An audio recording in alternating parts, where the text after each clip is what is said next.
In 2014, 120 million girls under 20 years had been subjected to forced sexual intercourse or other sexual acts at some point in their lives.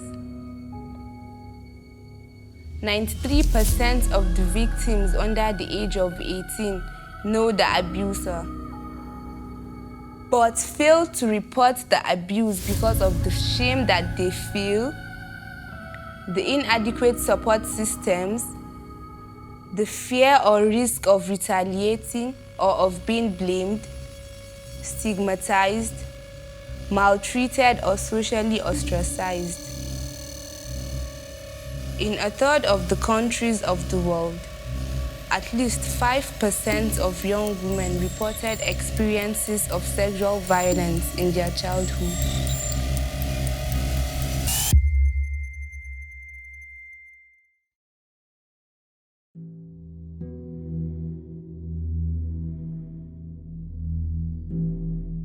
I was the apple of my father's eyes.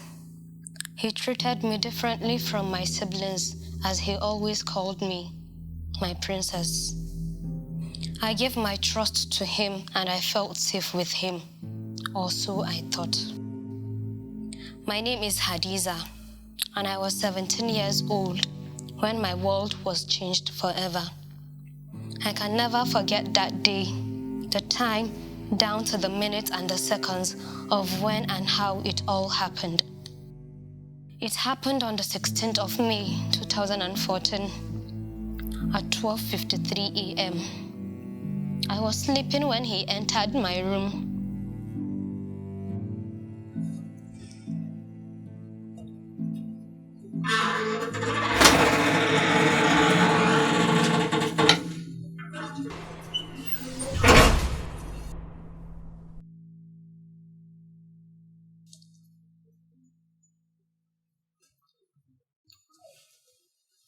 I was shocked to my bones when I saw my father looking at me with so much lust. I tried to get up, but he forcefully pushed me back. I was too confused to scream, and even the words that I tried to express did not make it out. I struggled, but he overpowered me and raped me. In the blink of an eye, my pride, my innocence, and my dignity were all taken away from me. I felt broken and shattered. I was cheated by the person I loved and esteemed above everyone else at the time. Everyone and everything I trusted and believed in meant nothing to me anymore. I didn't want to sleep again. I didn't want to live again. Out of 100% of rape, when you just keep it and analyze it, you will see that 80% is being done within the family, within a trusted person, within someone that is very, very close to you. A father with a sane mind will not rape his daughter. An uncle with a sane mind will know that this is his own, as good as his own child. So they could have mental issues, and they should see doctors. After I was raped by my father, I thought I could go back to my normal life and bury the incident. But I was wrong. Very, very wrong. Few weeks passed by, and I started to notice some changes in my body. And the moment that I discovered that I had missed my period for the last 2 months, the fear over my life increased. I was praying and hoping on God that my intuition was wrong, but I was right after all. I was pregnant. I felt like a curse. I felt like a waste. I thought of killing myself and the child. Who in my community will hear my story and not go crazy? I kept it to myself because I was scared, alone, and I had no one to talk to. My mother noticed the morning sickness and how my body had changed. You no longer speak to your father, she will say, and you are behaving like a pregnant woman. I couldn't say a word to her about my situation. How could I tell her that I was pregnant and her husband was the father of my baby. She even reported me to my father, who was saying that I might have joined bad friends and become rebellious. My mother knew something was wrong and she put a lot of pressure on me to tell her what was wrong. After threatening and begging, I gave in and told her I was pregnant.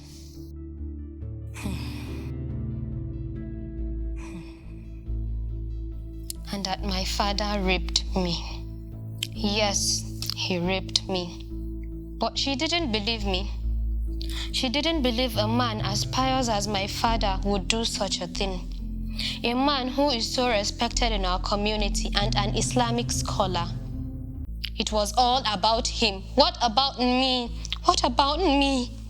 For a lady who has faced issue of rape in relation to her father or someone who is close to her within the family circle, she finds it very difficult to go out of the family circle in order to have a new family with another person. Some of them will get married still thinking about it.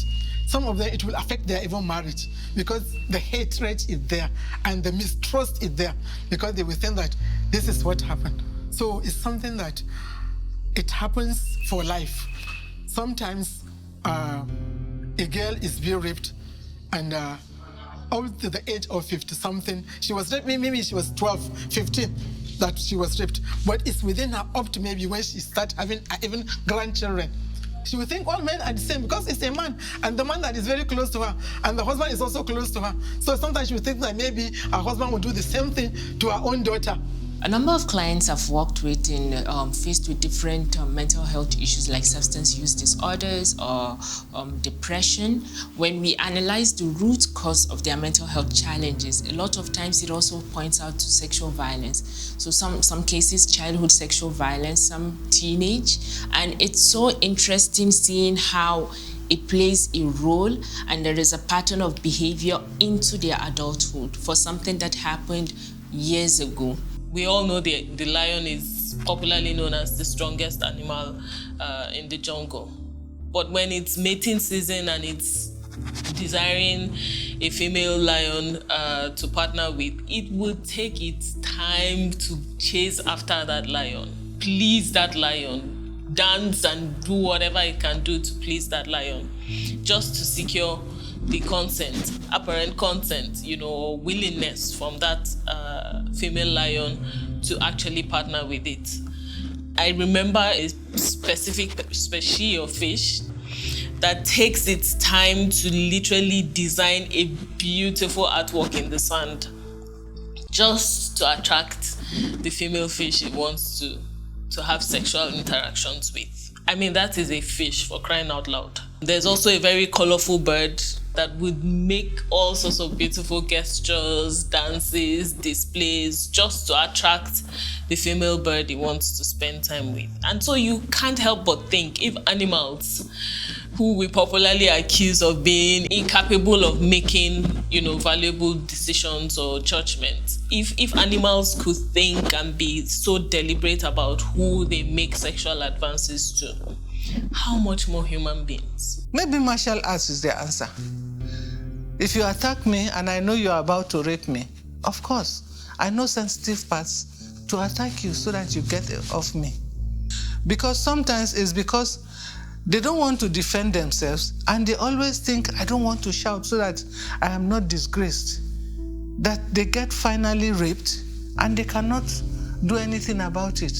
But if they can defend themselves and fight back, the rapists may get off them. And don't forget, 70% of the people who rape are people you trust and know.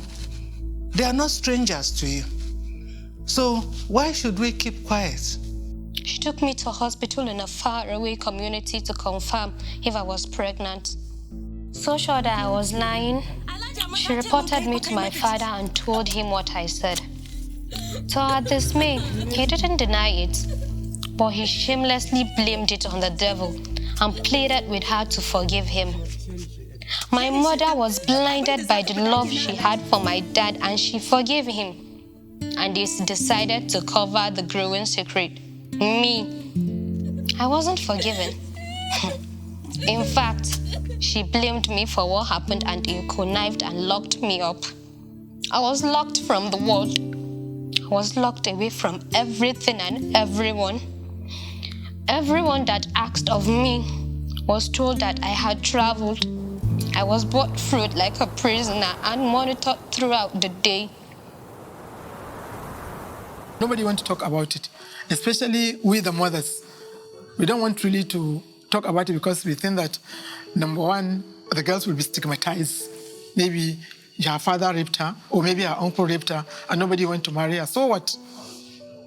Does it mean that if the father does that, we should leave him, so that at least the next girl that is coming up will do the same thing? I know a case is a case where we have to follow up with the girl because it really affects the relationship with her mother, because it's her stepmother, it's her stepfather, and the mother doesn't want to talk about it, and the girl is being hurt. So she even hates her mother also, because she believes if the mother did not remarry after her late father, then it could not have been happened to her, because that was the reason. She took him as her own father, and he took advantage of her, which her mother doesn't want her to even talk about it, which she don't even sometimes believe in what she said. And sometimes when you discuss with such parents, they will tell you, we know they are saying the right thing, but how can you expect me to support my own daughter over my own husband? One cold night, I woke up with a pain in my back. I didn't quite understand what was going on, but the pain increased. It became unbearable. I felt wetness in my thighs and my bed was wet. I realized I was in labor. I shouted for my mother, who took forever to come because no one wanted to help me with my abomination child. I pushed through the pains and brought him into this world. Seeing his face brought me joy, and that joy faded away immediately I saw my parent. I felt like the remaining life that was left in me was taken away. I had lost a lot of blood and I was very weak. All I remembered was my mother collecting my child, placing him by my side and pushing the weight of my entire body on him. I heard him move until he didn't move anymore. I was breathless for some seconds. I did not want to believe that I killed my baby with my own hands. And that was the reality of my life. I was raped by my own father, and I am now a murderer. Somehow, people heard what happened to me. They gossiped about it. They talked about nothing else but me. Yet, my father still maintained his social status. I felt ostracized. No one wanted to talk to me or associate with me. I became so distant from family and friends. I was detached from the world just because I was born a girl.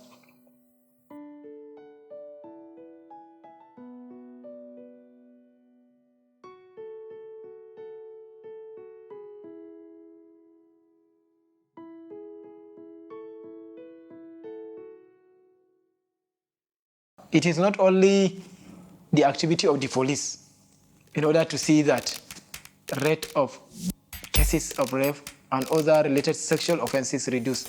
Of course, members of the community, the family, every aspect of the community has to put hands together in order to end this menace. With a lot of organization now, coming up organization, before, when you look at 10, 15 years back, nobody want to talk about rape. Nobody, because you dare not even say it anywhere. You don't even say it because of the stigmatization. I saw a clip that was sent, I think 2-3 days, that was sent, even though I was trying to see where did this happen. A very old man raped a girl. They naked him, they were beating him. Somebody was saying that let everybody see the organ that is being used to harm little girls. You can see which before you dare know you cannot do that.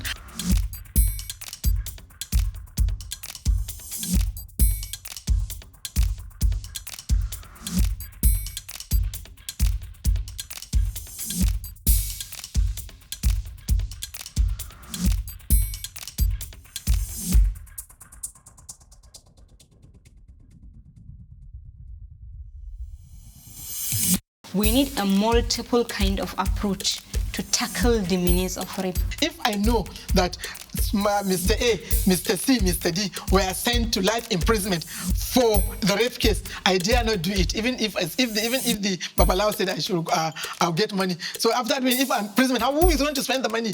You understand? So the policies should be in place and also be implemented very well. I think it will really help. And also our traditional leaders, our religious leaders, both the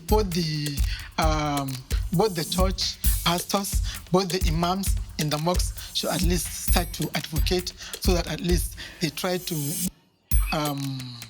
talk about it, so that at least maybe they know that no religion allow rape. None. It's because of that culture of shame, that culture of silence, that a lot is going on behind the closed doors and people are not saying anything. And that's why we must break the culture of silence and break that culture of shame, because we vilify the victim, not the perpetrator. We make the victim feel it's their fault. As a girl who's been attacked, it can never, ever be your fault. I want to end it. I want to end it all. If this is life, then there is no value being born a girl. I remember a girl, she was raped by her stepfather. So when she came, she asked me, Hajia, what do I do? I cannot forget this thing, and I don't know what to do. I said, start sensitizing other girls about it. To every rapist out there, you will be caught. And if you think you are clever, you are not. Because winter is coming.